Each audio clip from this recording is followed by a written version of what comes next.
In the darkest part of space, far beyond the reach of human satellites and Earth's strongest telescopes, there floated a massive structure shaped like a closed eye.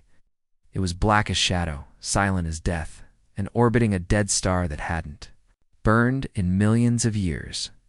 This was not a planet, not a ship. It was the Council Chamber of 13, where the most powerful alien species in the galaxy met to make decisions that could decide the fate of entire worlds. Inside its walls, no sound could escape. No signal could be traced. What was said here, stayed here forever. Inside the main chamber, 13 delegates stood in a perfect circle. Each one was tall, strange, and terrifying in their own way. The Draw's queen hissed through her 3 jaws. The Alari High Mind floated in its anti-gravity chair, eyes glowing like stars. The molten-skinned Bragtai warlord tapped his claws against stone. Even the crystalline Senvari delegate shimmered quietly like frozen lightning. Every single one of them had traveled for weeks to be here for one purpose only: to vote on the extermination of the human race. Earth, they said, had become too loud, too fast, too dangerous. Within just a few hundred years, humans had gone from primitive tribes to building machines that could break gravity and walk the stars. Worse, humans were not afraid. They fought, they pushed, they adapted. Rules, borders, or warnings. That made them a threat, but as the alien leaders began their quiet debate, none of them noticed that the most dangerous creature in the room was already listening. Delegate number 9 was tall, wearing long robes that shimmered like oil in moonlight. Its voice was soft, and its language strange. To the others, it appeared as a minor member of the Trillin race, one of the lesser-known species that rarely spoke in council meetings. But what none of them knew, what they couldn't know, was that Delegate 9 was not Trillin at all. He was human, a deep-cover spy, codenamed Echo, trained from birth to mimic alien behavior. His skin had been changed, his voice altered, his blood infused with nanotech to pass every scan. He had lived among aliens for over 10 years, gathering secrets, learning languages, building trust. And now, finally, he was inside the most dangerous room in the galaxy, listening to aliens discuss how to kill his species. He kept his eyes low, his hands steady, and his breathing slow. He didn't speak unless spoken to. Every movement was calculated. Every second was dangerous. But behind his fake face, his real mind was racing. The vote hadn't happened yet. That was good. He could still stop it. But he needed proof. Proof. He needed to transmit what he heard back to Earth. And that meant accessing the secure network buried deep beneath the chamber. It would not be easy. Across the circle, the Draw's queen hissed, her voice scraping against the stone like blades. The humans have spread beyond their planet. They colonize moons. They send probes into sectors we sealed. They multiply like parasites. If we do not act now, they will become another plague. The Bragtai slammed a massive hand down. They are violent, brutal. They even defeated the Varnak swarm in open war. They built machines that burned atmosphere on a gas giant. They fight death like fools. We should erase them before they dig too deep. Echo kept his head down, though his hands were clenched tight under the table. Ow. They didn't just want war. They wanted complete extinction. He shifted in his chair, slowly pressing a small button under his robo-signal transmitter the size of a drop of water. It would send a short burst of encrypted data to a long-range drone hidden in a nearby asteroid field. From there, the signal would bounce toward Earth. If he was lucky, the Council's security systems wouldn't notice. If he was wrong, he would die here, without a name, without a grave. The signal blinked green, his transmission active. But at that moment, the Ilari High Mind turned its glowing eyes toward him. Delegate 9. The Ilari said in a voice like metal wind, "You have been quiet. Your species has no known colonies near Earth. Why do you care whether the humans are destroyed?" Echo's heart skipped a beat. Every word he spoke now had to be perfect. He tilted his head slightly and replied in the Trilon dialect. "Destruction is costly. War is noise. The humans are reckless, yes, but they are not yet a true danger. Perhaps surveillance is wiser. Let them expose themselves fully before action. A pause. The Bragtai growled. You always argue. Delay. Maybe the humans have already bought your kind. Would you speak so softly if they reached your system? Echo lowered his head. We have no system left. The humans took nothing from us. We ask only for patience. The room fell quiet. Again, the Ilari leaned back. Suspicion faded. For now, Echo breathed once.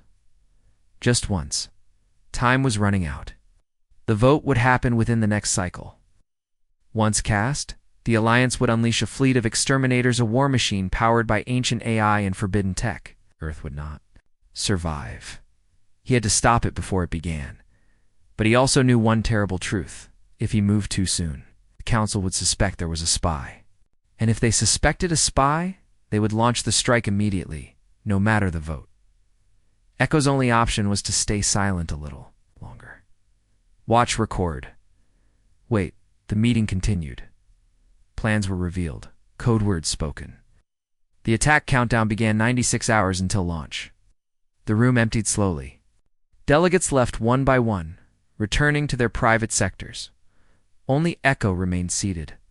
Behind his calm mask, his pulse was a war drum. His message had gone out. He had 96 hours to do the impossible. Stop a galactic death sentence. And escape. Alive, as the chamber darkened, he whispered to himself, not in Trillin, not in alien tongue, but in perfect English. They don't know I'm here, but they will. Echo moved like a shadow through the halls of the Council, structure silent, controlled, always watching. The inside of the chamber was built to confuse outsiders. Stone paths bent in unnatural ways. Gravity twisted around corners. Time seemed slower in some halls, faster in others. But Echo had studied the blueprints for years. He knew where every hidden exit was, where the security nodes pulsed, and where to hide if the Council ever turned on itself. But this time, they weren't turning on themselves. They were turning on Earth. Echo's transmission had gone out, but he still hadn't received confirmation from Earth. He couldn't be sure the signal reached. The listening drone, hidden in the nearby asteroid cluster, if Earth didn't get the message, they wouldn't prepare for the coming strike. If the alien fleet launched, Earth's cities would be glass in hours. He had 96 hours to stop a war. Less now. Back in his temporary quarters, bare metal walls and glowing moss tiles, Ko played back the secret audio recording he'd taken from the first meeting, every word spoken by the Council, every threat, every plan. But one voice stood out now, Kodrax. The Bragtai warlord. Echo had seen it in his eyes, those yellow glowing eyes filled with suspicion. Kodrax wasn't just angry, he was curious, and curious warriors were dangerous. Echo rewound the feed. Kodrax had questioned him more than once, challenged his loyalty, watched him when others looked away. Echo knew what that meant. He was being followed. He had to move. Fast. The next day, the Council gathered again. It was colder now. 10 delegates had returned, but 3 seats remained empty. Some species, Echo had learned, preferred to cast votes through silence. Their silence meant yes. Ilari Hyman floated silently. The Draw's queen hissed into her breathing mask. The Vern Collective sent a proxy wrapped in vines and smoke. And Kodrax stood in full armor, his blade on his back legal. Only because of his status as a warlord. We are ready to proceed, the Chamber AI announced. Shall we begin the vote? A low hum echoed through the chamber. Delegate 1 stepped forward. We vote yes. Earth must be erased before it infects other worlds. Delegate 2 yes. Delegate 3 yes. Echo remained motionless. Delegate 9. His turn hadn't come yet, but the votes were lining up. There were 7 yeses before him. Only 2 more yes votes were needed. Then Kodrax stepped forward. Delegate 11, I have a request before I vote, Kodrax said. His voice rumbled like rock grinding metal. I wish to call for a loyalty test. There are whispers. I want the Trillin delegate examined. Every head turned. Every eye focused. Echo froze. The Ilari spoke. That is unusual, warlord. It's there. Reason? Catarax growled. He hesitated during the last debate. He speaks with fear, not hate. He smells wrong. Echo rose slowly. You question my loyalty, based on smell? The Draw's queen clicked her teeth. The Bragtai rarely lie. If he says there is something wrong, we must look. Echo's pulse pounded. One wrong move, and he'd be unmasked. He reached into his robe and activated a soft pulsa hidden defense field that would fry scanners for 5 seconds. Just enough time, a drone flew down to scan him. Echo let it approach. The red light blinked, machine paused, buzzed. GLITCHED.scan. Failed, your drone is broken, Echo said calmly. Or the warlord's noses? A few delegates chuckled. Cadrax growled louder. Cowards, you'll regret this. The council moved on. Echo's vote was skipped due to investigation. But 10 yes votes had been cast. The total was enough. The AI spoke again. Council majority reached. War plans are approved. Countdown to deployment, 72 hours. Echo left the chamber with his heart burning. The vote was in. War was coming. He had failed to stop it. But he wasn't done yet. He had one last option. The war vault, buried under the chamber, held all the launch codes and communication channels to the alien fleet. If Echo could destroy the vault or at least plant it, virus, he could delay the attack, maybe even cancel it, but he wouldn't be alone down there. Hours later, in the lower vault corridor, Echo walked quietly, dressed in maintenance robes. Alien engineers passed him without notice. No one suspected him here. He reached the outer hatch of the vault and placed his palm on the stone control pad. The door opened. Inside, the vault glowed with green light. Cables flowed across the floor. Like vines, control panels blinked in a dozen alien languages. In the center sat the command core, a glass pillar filled with swirling red light pure data. Echo stepped forward. He placed a spike drive into the slot. Uploading virus, his device whispered, "Please wait, ... Behind him, metal scraped. Echo turned. Cadrax stood there, weapon drawn. I knew it, Cadrax growled. You stink of earth. Didn't speak. He just moved. A blur of fists, claws, metal. Echo ducked under Cadrax's strike and fired a shock blast into the warlord's shoulder. It burned, but didn't stop him. Cadrax slammed Echo against the wall. Blood filled Echo's mouth. The virus ticked up, 78%. 82%. ... Echo pulled a blade from his boot and stabbed deep into Cadrax's side. The alien roared and fell back. Why? The warlord snarled. Why fight for a world full of chaos and noise? Echo stood, bloody but unbroken. Because that world is mine. Upload complete. He smashed the drive. The core exploded in blue light. Later, on Earth, a satellite blinked. To life, a new message was received. This one was different. Council has voted. 72 hours to extinction. Vault access disrupted.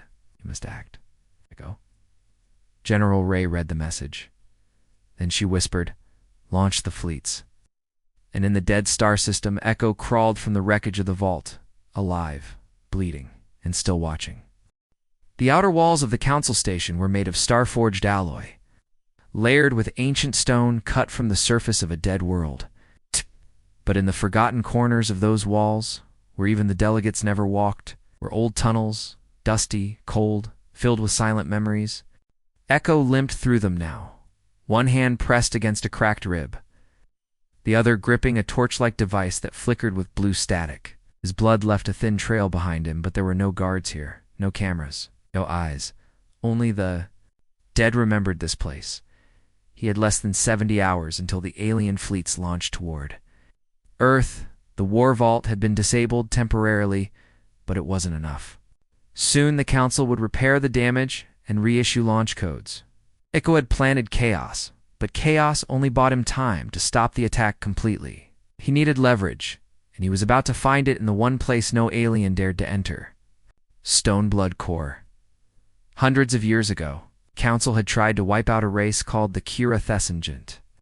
Machines that once lived in diamond-walled cities and powered their minds with liquid memory. The Kirathi were peaceful at first, until they saw how the Council ruled. When they resisted, the Council buried them alive inside this very station. But rumor said one of them survived, trapped locked, and wired into the foundation of the Council chamber itself. Echo had discovered this during his training, a small line in a lost scroll. A code, a warning. He had memorized the location. He was the first being in over 2 centuries to walk this path. He reached the final wall. The stone shimmered faintly. Echo placed a small cube against it and whispered, "Initiate Stoneblood Sequence 9. The wall trembled. Then it opened. Inside was a single chamber, lit by a faint red glow. In the center stood a tall pillar of crystal. Within it floated a metal figure, humanoid, but ancient, its body marked with runes and scars. Wires snaked out from its head like roots from a tree. Its eyes were shut. Echo stepped forward. "If you're alive, I need your help." No reply. He placed his hand on the crystal and leaned close. "Earth is going to die, and the ones who built this station are to blame. But if I bring down the Council, they'll erase me before I ever reach the exit. I need something they can't hide, something the galaxy will fear." The eyes opened, 2 red lights, faint but burning. "I know who you are," the machine whispered. Its voice was slow, cracked, like stone dragged across ice.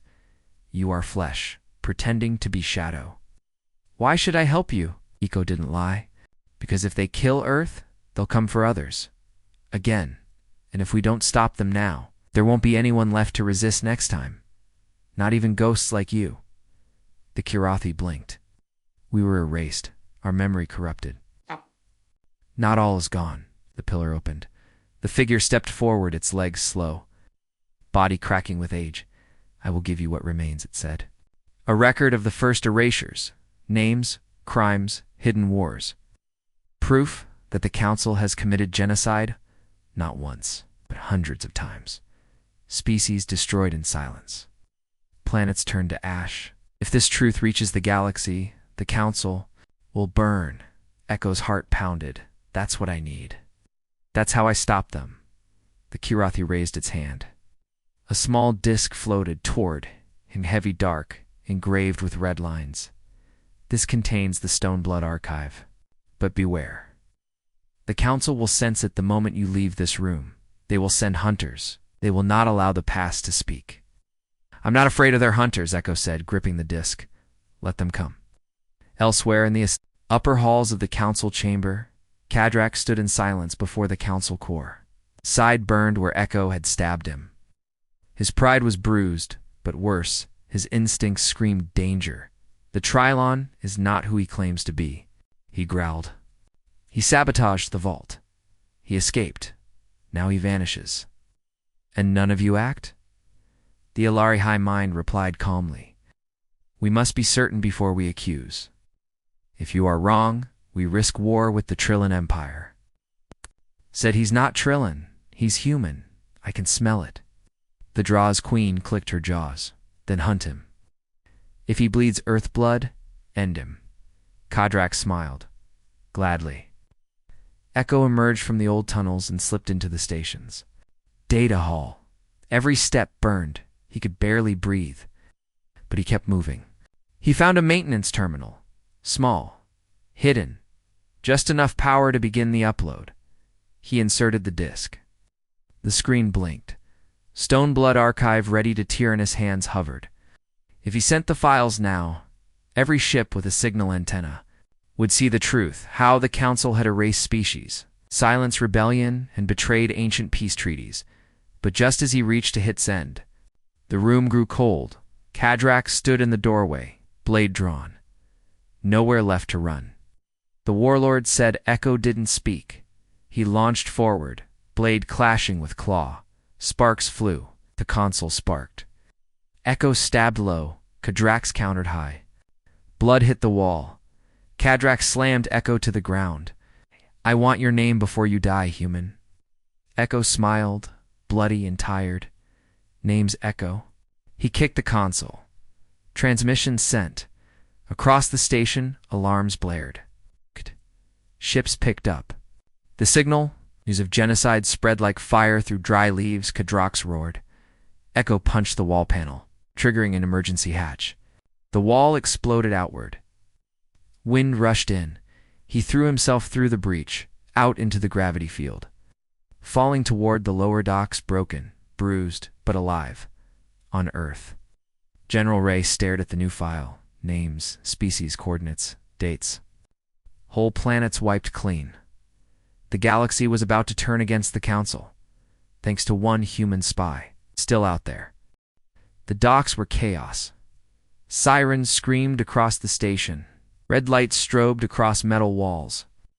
Drones zipped overhead, scanning for threats, and soldiers in alien armor swarmed the corridors with orders to find the human. Delegates shouted in confusion, watching the chaos unfold without knowing why. But deep inside the lower hangars, Echo ran like a hunted animal, blood trailing behind him, breath short and pain pulsing through every step. He had survived the impossible. He had stolen the Stoneblood Archive, the Council's deepest secret. A history of planetary genocide, and he had uploaded it to Earth. The truth was out now. The signal had bounced through encrypted channels, reaching satellites, warships, hidden Earth agents in orbit. But now Echo had to escape, where everything he risked would die with him. Up ahead, 3 guards turned the corner. Insectoid soldiers. Fast and twitching, each carrying plasma spears that crackled with green fire. Echo ducked behind a shipping crate, pulled the last of his flash charges, and tossed it down the hallway. Boom, light exploded. The guard shrieked. Echo dashed past, gripping his ribs, barely staying upright. His target was in sight now, Hangar Bay 12, where private shuttles were stored for high-ranking council members. If he could reach a ship, escape the station, he could link up with the Earth fleet. If he survived behind him, heavy footsteps. Thundered Datsha. The Bragtai warlord hadn't given up, not even after the transmission. He moved like death. Silent, fast, angry. Echo reached the hangar bay controls and slammed his palm onto the interface. The doors opened. Air hissed out. Gravity shifted. Ships floated in place. He ran toward the nearest one, a sleek scout class. Cruiser shaped like a knife. The voice in his earpiece crackled. Echo, ... This is Earth Command. ... We read you. Message received. We are initiating lockdown. Repeat, Earth is preparing for war. Relief washed over him like rain on fire. It didn't last. Another voice broke through, Relian, distorted, full of static. Emergency override. All war fleets prepare to engage. ... Code. Endlight. Echo froze. He knew that word. Endlight wasn't just war. It was the Council's last weapon. Not a fleet. Not a bomb. It was a planet-killer AI. A rogue artificial intelligence designed by A. The Council, during the First Machine War, so dangerous they'd locked it in the core of a neutron star. It had no loyalty, no heart, no logic. Only programming. Erase the infection, and Earth now fully exposed. It was that infection. They were activating it. Even if the Council fell, Endlight would keep going. It couldn't be reasoned with. It couldn't be hacked. And it was already moving. Echo stumbled into the ship and sealed the hatch just as Cadrax reached the hangar. You can run, human Cadrax roared, slamming a fist into the hull. But there's nowhere in this galaxy your species can hide now. The ship lifted off. Echo's hands flew across the controls, rerouting power, scanning the area. Dodging incoming fire as he broke from the docking field and shot into the blackness of space. Behind him, the Council station shrank. But in front of him, far in the distance, a new signal lit up on his screen. Red dot, massive, spreading dot, Endlight had awakened on Earth. General Ray stood at the edge of the war table in Command Room Delta. All across the walls, holograms showed incoming. Data from the Echo transmission. Alien ships moving, war fleets organizing. The public reaction to the Stoneblood Archive. And now, a red alert unlike anything they had seen before. Endlight is real? She whispered. Halden, her chief AI strategist, nodded grimly. It's not just real. It's faster than any fleet. It doesn't travel through normal space. It tunnels through gravity wells. It's already bypassed 2 of our long-range colonies. No messages. Just silence. How long until it reaches Earth? Wow. Less than 72 hours. The room fell silent. Options, she asked. Fight or die, Halden said. We need to prepare every station, every ship.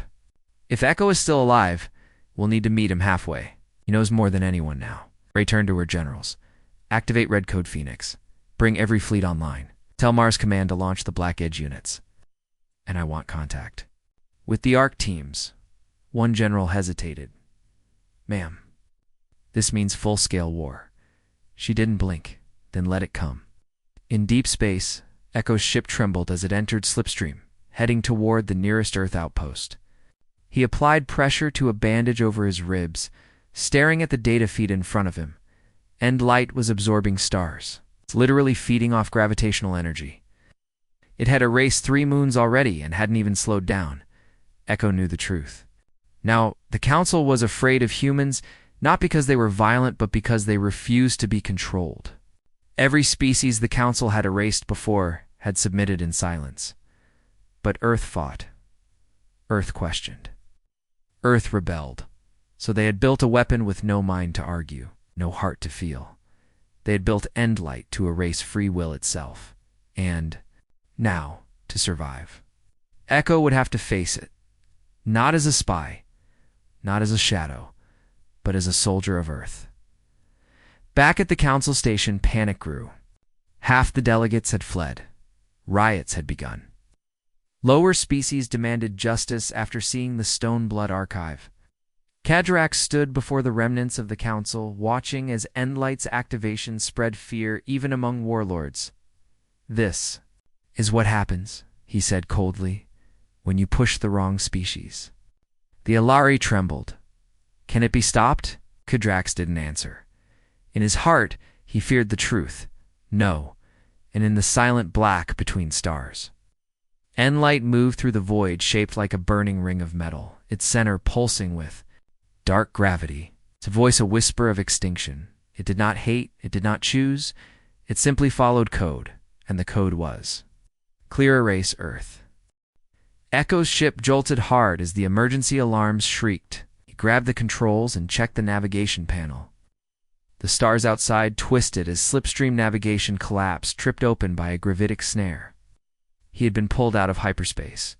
That wasn't just random bad luck. Someone had set a trap. Interdiction field detected, authorized by Orbital Fortress Black Zeonite. Echo's knuckles whitened. Black Zenith. A rogue station operated by the Sirkai, a species that had once served the Council, until they were betrayed and left to rot on the edge of deep space. Now, they hunted for power, for technology, for blood. If the Council had warned them about the Echo transmission, they'd be looking for him. He tried to power the engines. Nothing. Jammed. Locked. He was being pulled toward the station like a dead leaf falling into a fire. But Echo wasn't dead. Yet, he grabbed his gear, secured his weapons, downloaded the AI core from his ship into a portable cube, and stepped into the airlock. As the ship docked with the black metal station, gas hissed outside. Then came the thud-thud-thud of boarding hooks. The doors slid open. He stepped out into darkness. Blinding lights snapped on. Blasters raised. A circle of Sirkai soldiers stood waiting, armored in red bone and steel, faces covered and sealed. Helmets that hissed with every breath. Ko dropped his weapons. A commander stepped forward. The Council wants you alive. We want your ship. Surrender now, or we break you and take it anyway. Echo smiled grimly. You picked the wrong human. Slammed his palm onto the override cube. The AI core pulsed, activating the personal defense shield around his body. He grabbed a knife from his boot and rolled forward, slicing behind the nearest guard before the rest could react. Chaos broke loose. Blaster fire ripped through the air. Echo dashed between containers, tossing a smoke charge into the center of.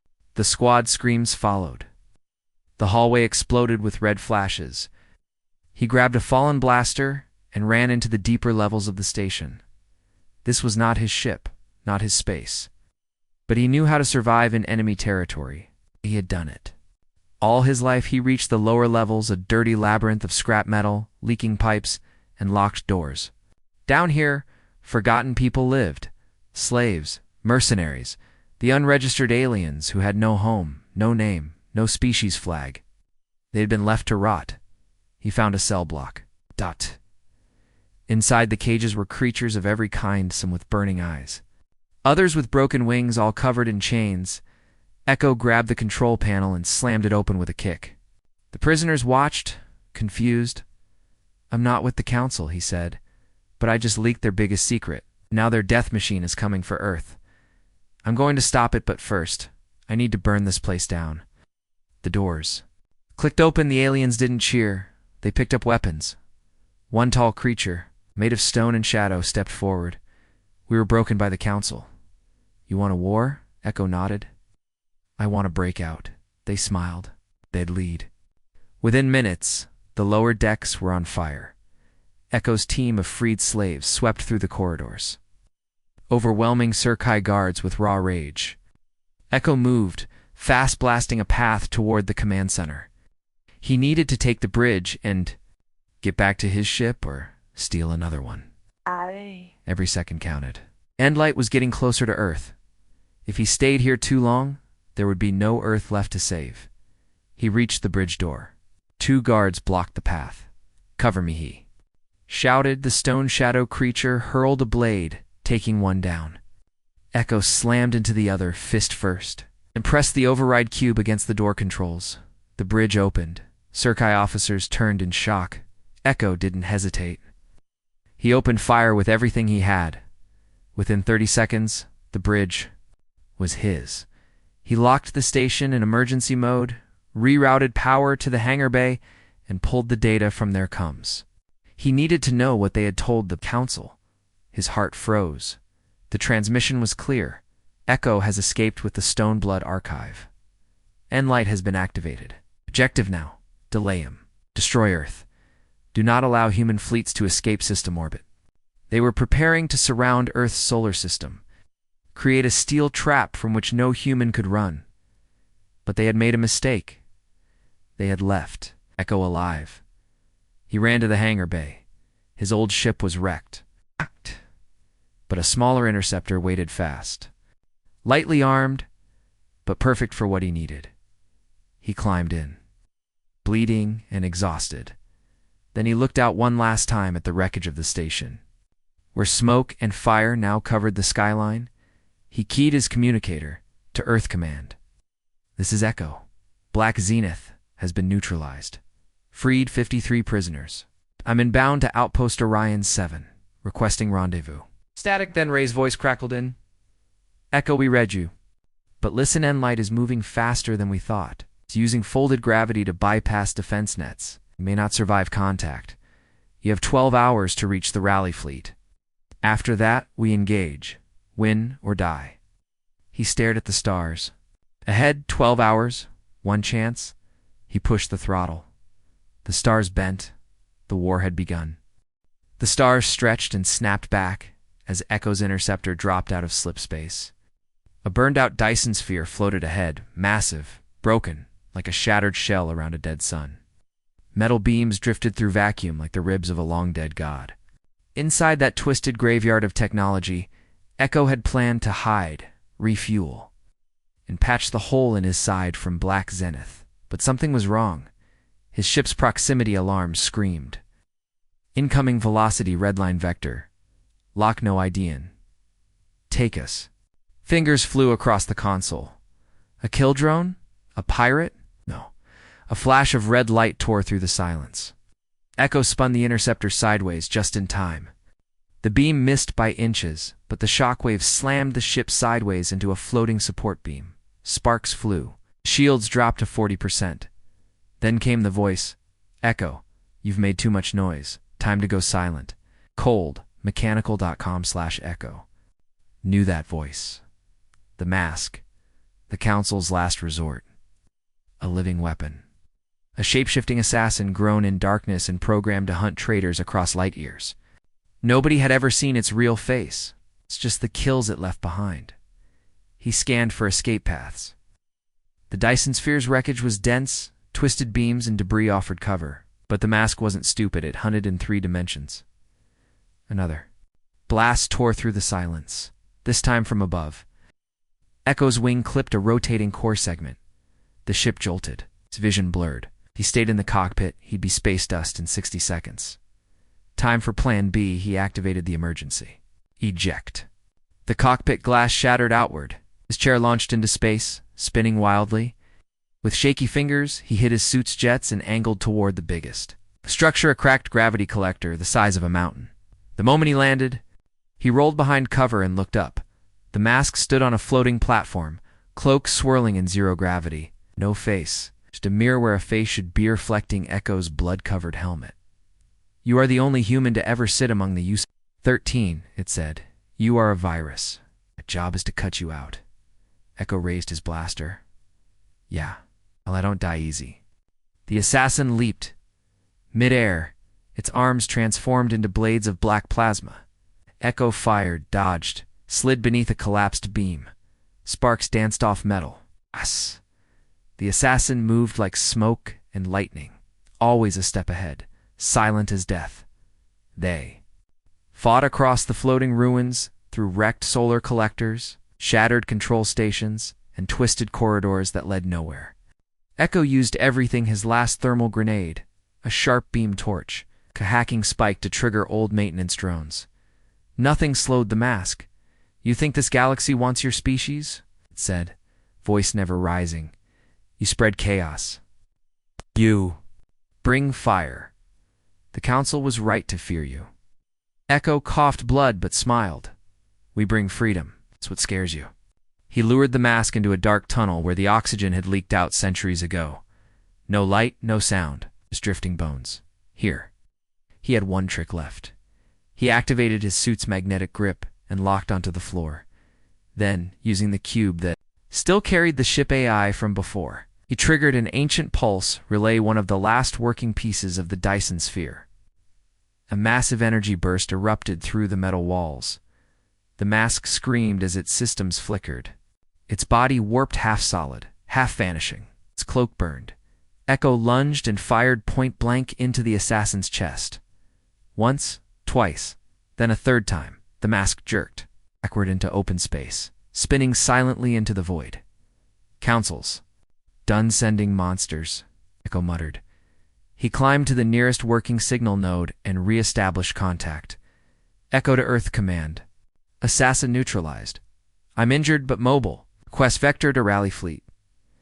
General Ray's voice came back instantly. Glad to hear your voice. We lost a destroyer near Pluto. End light is less than 8 hours out. We're pulling every ship back toward Mars orbit. You have 1 shot to reach us. Understood? He took a moment to breathe. 1 moment. That's all. Then he launched the beacon on his suit and waited as a stealth. Dropship emerged from behind the wreck, an Earth ship, one of theirs. He climbed inside. The stars spun again as they jumped to Lugd. Meanwhile, Earth's defense fleets were preparing. Thousands of drones patrolled orbit. Railguns were loaded across the moon's surface. The Titan defense array spun into final position. Mars deployed nuclear kinetic lances across its red fields, but none of it felt like enough end light. It wasn't a fleet, it was a storm. It had no center. Just a swirling mass of gravity, plasma, and corrupted code. It erased what it touched. It didn't fire weapons. It broke laws of physics. It was almost here. General Ray stood in Command Dome 1, watching the simulations. None showed survival. Over 40%. Most showed extinction. Then came a voice behind her. You should add 20% to your odds. She turned. Echo stood there scarred, bruised, breathing hard. But only if you trust me to lead the first strike, he said.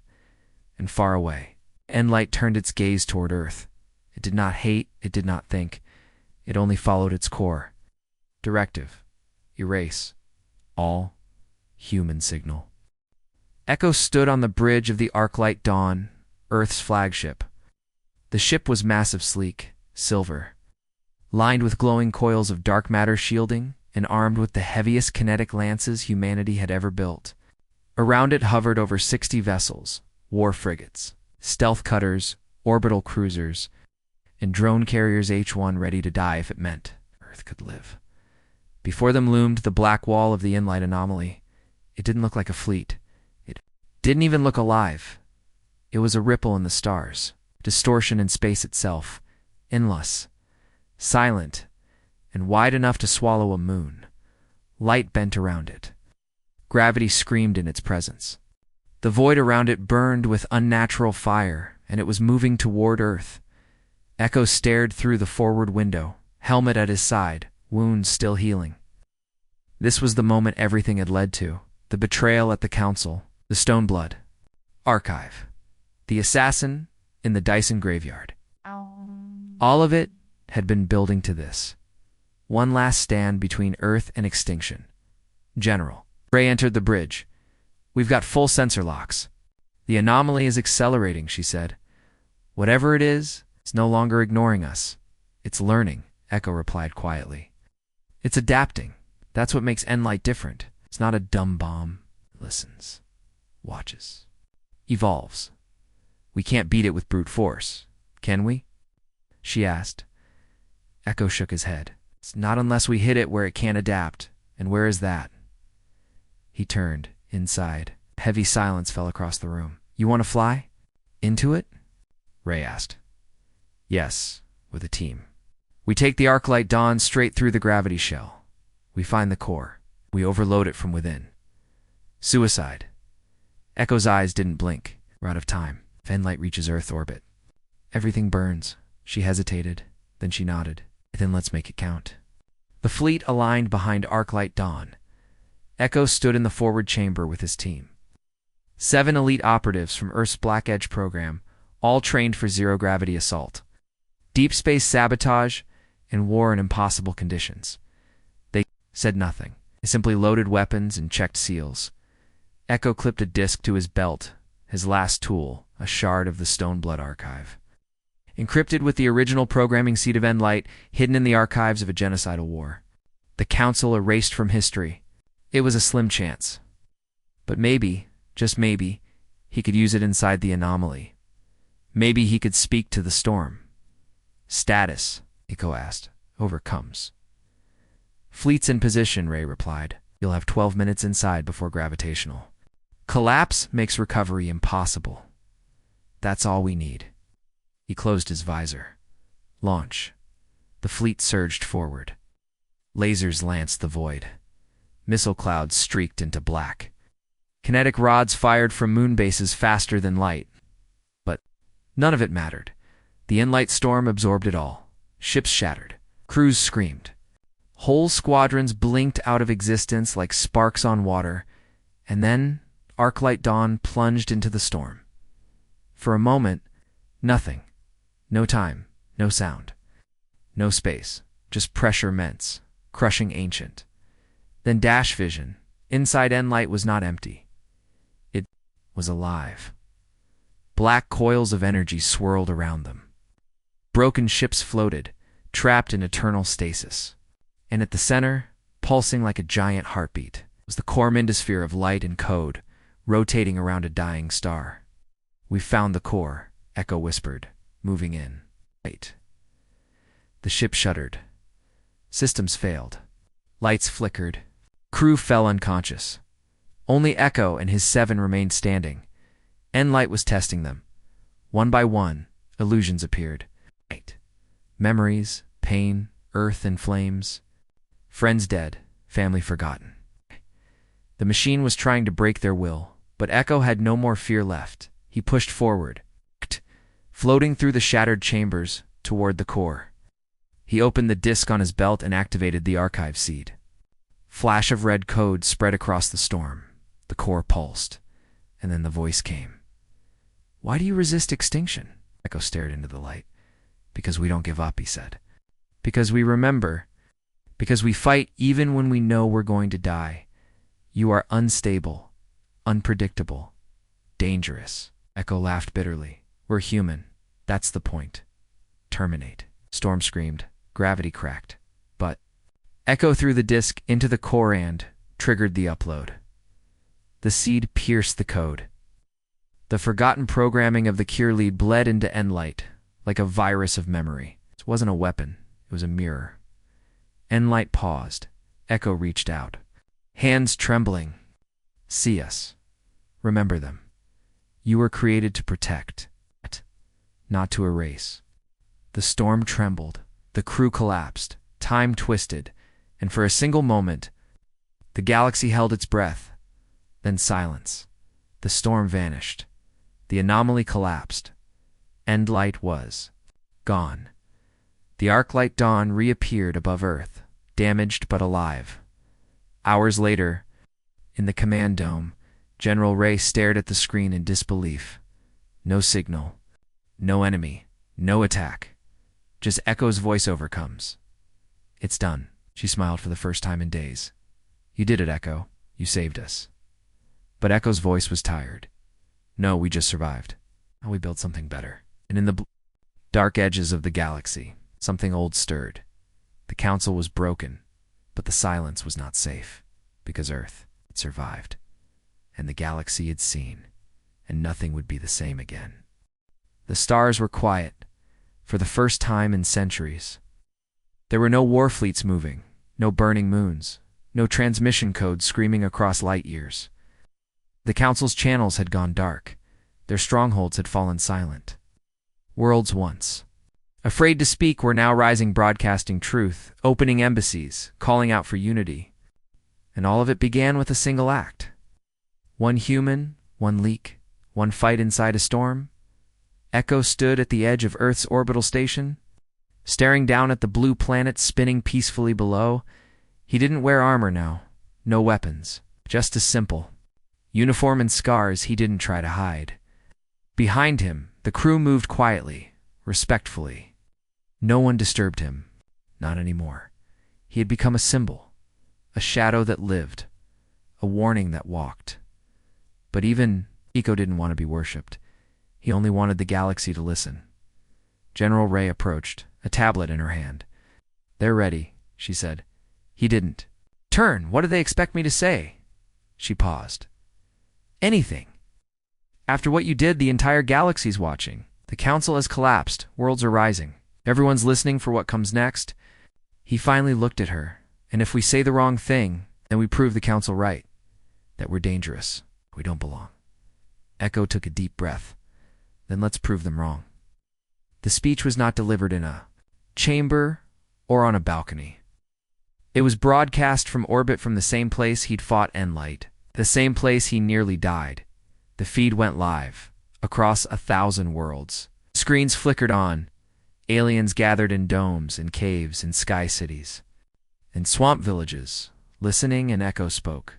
No grand words. No politics. Just truth. My name is Echo.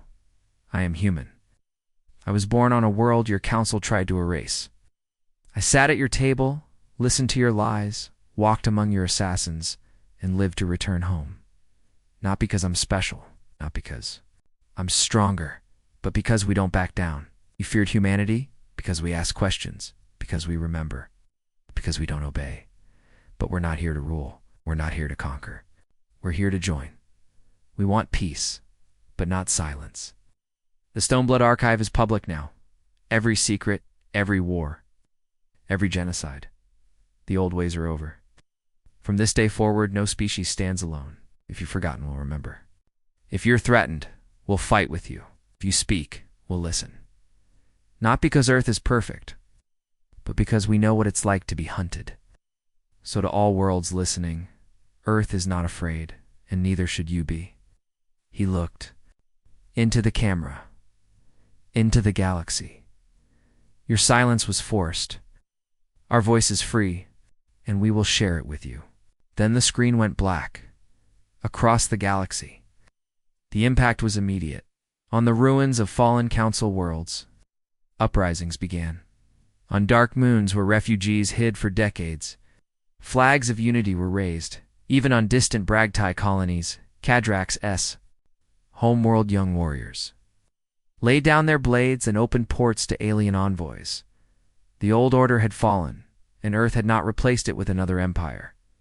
Instead, Earth offered something new, Alliance, a network of free worlds bound not by fear but by the right to speak, to defend, and to stand together. The name changed. No longer just human space. It became the spoken Ring-An Alliance, built from those who survived the Council's silence and echo. He disappeared. Some say he returned to Earth. Others say he wandered beyond the edge of the galaxy, but on the hull of Earth's new flagship, the Free Signal, his words were etched in steel. Asterisk, the stars don't belong to empires. They belong to those brave enough to speak in the dark. Asterisk, and in the distant void where Enlight had once been, only quiet remained. Until one day, on a day, tiny human satellite drifted into the dark. It blinked once and sent a message.